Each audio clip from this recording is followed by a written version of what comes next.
มาคุยกันเรื่องที่กำลังร้อนแรงสุดๆในตอนนี้เลยครับกับเรื่องของหงสาวดีซีรีส์อิงประวัติศาสตร์ฟอร์มยักษ์ที่ไม่ได้เป็นแค่กระแสเพราะงานโปรดักชันที่อลังการเท่านั้นนะแต่เป็นเพราะมีดราม่าร้อนๆที่กำลังสะเทือนวงการบันเทิงไทยอยู่ตอนนี้นี่แหละครับคือก่อนจะไปถึงเรื่องดราม่าเนี่ยเรามาเริ่มกันที่เสียงชื่นชมกันก่อนดีกว่าครับตอนที่ซีรีส์ออกอากาศช่วงแรกๆเนี่ยโอ้โหต้องบอกว่าเสียงตอบรับดีมากๆโดยเฉพาะในเว็บบอร์ดอย่างพันทิปนี่คือมีแต่คนชมเลยครับว่าการตีความสัมพันธ์ของสองตัวละครหลักเนี่ยมันลึกซึ้งซับซ้อนแล้วก็ทำออกมาได้น่าติดตามจริงๆคือมันทำให้คนดูอินไปกับโชคชะตาของคนสองคนในประวัติศาสตร์ที่ถูกขีดเส้นให้ต้องมาเป็นคู่แข่งกันทีนี้คำถามคือแล้วอะไรล่ะที่ทำให้หงสาวดีมันปังได้ขนาดนี้หลักๆเลยนะครับคือการที่เขาเล่าเรื่องสมเด็จพระนเรศวรในมุมที่มันสดใหม่มากโดยไปโฟกัสที่ความสัมพันธ์ที่มันทั้งรักทั้งเศร้ากับพระมหาอุปราชาหรือมังจีชวาแล้วก็ยังขยี้ปมการเมืองเรื่องการส่งราชบุตรไปเป็นองค์ประกันอีกซึ่งตรงนี้แหละที่มันสร้างไดนามิกที่ตึงเครียดตลอดเวลาเลยว่าสรุปแล้วใครเป็นมิตรใครเป็นศัตรูกันแน่โดยเหตุผลทั้งหมดนี้แหละครับซีรีส์เลยฮิตติดลมบนไปเลยแต่ในขณะที่ทุกคนกำลังชื่นชมกันอยู่นี่แหละครับมันมีพายุลูกใหญ่กำลังก่อตัวขึ้นเงียบๆในโลกออนไลน์พายุที่แบบเกือบจะพังทุกอย่างลงเลยและนี่แหละครับศูนย์กลางของพายุลูกนั้น แบนหงสาวดีคือมันไม่ใช่แค่แฮชแท็กธรรมดานะครับแต่มันกลายเป็นเหมือนสัญลักษณ์ของการรวมตัวกันเพื่อตั้งข้อกล่าวหาเรื่องการลอกเลียนผลงานที่ดังกระหึ่มไปทั่วโซเชียลมีเดียเลยโอเคเพื่อให้เข้าใจตรงกันนะครับเราต้องมาทำความรู้จักกับ2เรื่องนี้ที่เป็นหัวใจของดราม่ากันก่อนเรื่องแรกก็คือซีรีส์ของสาวดีที่เราพูดถึงกันอยู่นี่แหละครับเป็นละครอิงประวัติศาสตร์กระแสหลักเลยที่เน้นความสัมพันธ์ฉันพี่น้องของ2เจ้าชายส่วนอีกเรื่องหนึ่งก็คือเว็บคอมิกเรื่องอโยธยายาวดีซึ่งเป็นแนว Boys Love หรือว่า BL ที่ตีความบุคคลกลุ่มเดียวกันเนี่ยแหละครับแต่อยู่ในรูปแบบความรักของชายรักชายแบบชัดเจนเลยแล้วต้องบอกเลยว่าเว็บคอมิกเรื่องนี้เนี่ยไม่ใช่เล่นๆนะครับดูตัวเลขนี่สิยอดคนอ่านบนแพลตฟอร์มออนไลน์ทะลุ11ล้านครั้งไปแล้วโหมันเยอะมากตัวเลขนี้มันบอกเราได้เลยว่าการ์ตูนเรื่องนี้มีฐานแฟนคลับที่ใหญ่และเหนียวแน่นขนาดไหนและนี่ก็เป็นเหตุผลสำคัญเลยที่ทำให้ดราม่าครั้งนี้มันจุดติดขึ้นมาอย่างรวดเร็วมากแล้วเรื่องมันเริ่มมาจากไหนก็มาจากนี่แหละครับแฟนๆของเว็บคอมิกเนี่ยเขาเริ่มสังเกตเห็นอะไรบางอย่างความคล้ายคลึงกันในรายละเอียดเล็กๆน้อยๆที่พวกเขาเชื่อว่าเฮ้ยมันไม่ใช่แค่ความบังเอิญแล้วล่ะแต่มันเหมือนเป็นการเอาไอเดียที่ถูกสร้างขึ้นในการ์ตูนเนี่ยไปใช้ในซีรีส์เลย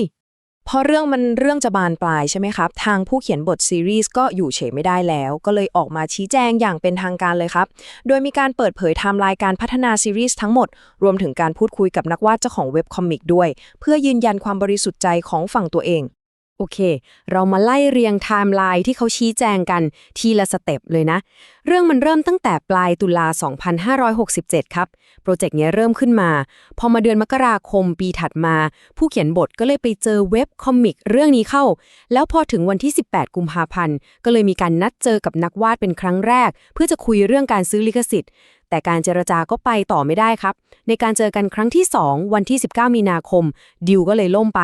และในวันถัดมาเลยครับ20มีนาคมทางนักวาดก็ได้รับเงินจำนวน 10,000 บาทซึ่งในเอกสารระบุเอาไว้ว่าเป็นค่าที่ปรึกษาครับเอาละครับแล้วประเด็นที่เขาเถียงกันหนักๆในโลกออนไลน์เนี่ยมันก็ถูกสรุปออกมาเป็น4ข้อหลักๆด้วยกันเราจะไปเจาะลึกกันทีละข้อเลย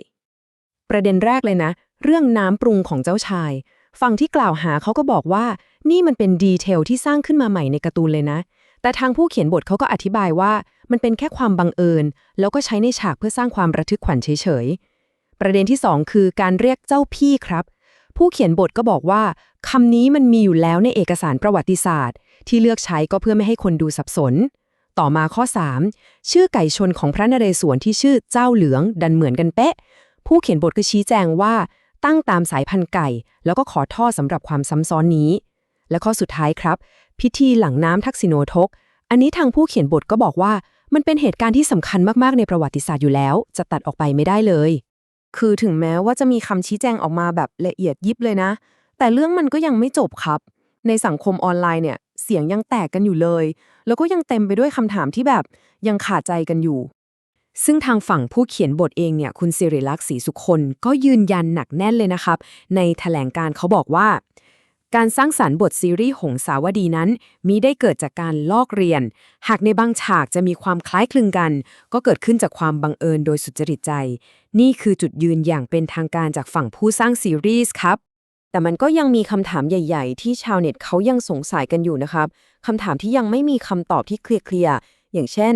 ถ้าไอเดียเป็นของตัวเองมาตั้งแต่แรกแล้วทำไมถึงต้องไปเจรจาขอซื้อลิขสิทธิ์เว็บคอมิกด้วยล่ะหรือทำไมการจ่ายเงินถึงถูกระบุเป็นค่าที่ปรึกษา